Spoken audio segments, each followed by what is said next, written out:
Jacob Morrow was an unremarkable man with an unremarkable life. Every day, he would trudge to his mundane job at the accounting firm, return to his silent, empty house, and collapse into an unfulfilling routine. However, that all changed after he moved into his great-grandfather's Victorian mansion. Despite the house's age and its quirks, Jacob relished the change in scenery, or so he thought. One fateful night, Jacob awoke to an eerie sensation.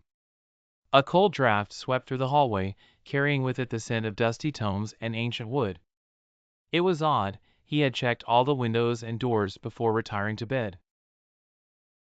As he stepped cautiously out of his bedroom, he was greeted by an impossibility, a room that had not been there before.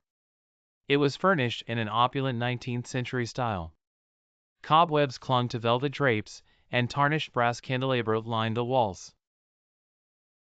What captured Jacob's attention most were the portraits, haggard faces that seemed too vivid, too lifelike. His eyes met those of a woman in a dark, elaborate gown, and he swore her eyes followed him as he moved. Overcome by a morbid curiosity, Jacob stepped into the room, only to feel an overwhelming sense of vertigo. The walls seemed to blur around him, and he found himself not in his own house, but in another time. He was dressed in archaic clothes, standing in a bustling marketplace. Confused and disoriented, Jacob wandered aimlessly until he learned that he had taken on the identity of one Jonathan Harker, a man embroiled in a dark and forbidden transaction. At the stroke of midnight, he was pulled back into his time, into his house, as if nothing had happened. The next night, the room appeared again, more inviting and more sinister. And once more, Jacob found himself slipping into Jonathan Harker's life. Each night the portal reopened, the lines between Jacob and Jonathan blurred. The marketplace gave way to shadowy alleys, secret meetings, and coded letters. Each time, it became harder for Jacob to distinguish his own memories from Jonathan's.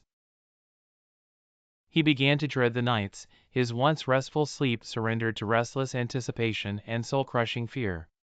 One night, exhausted and on the brink of madness, he vowed not to enter the room. Yet as the clock struck midnight, the air thickened, and an unseen force dragged him toward the room. No longer was he merely Jonathan Harker, he was part of something far darker, something inescapable. In this past life, whispers of dark rituals and arcane knowledge surrounded him. The face of the woman in the portrait became a recurring nightmare, her eyes piercing through veils of time. He discovered she was not just a painting but the wife of a necromancer who sought to control time itself. As Jacob grappled with these revelations, he realized the chilling truth: he was the key to finishing a ritual begun more than a century ago. Every fiber of his being screamed to wake up from this infinite loop of nightmares. But the room had seeped into his very essence, rendering escape impossible. With each passing midnight, Jacob's resistance waned.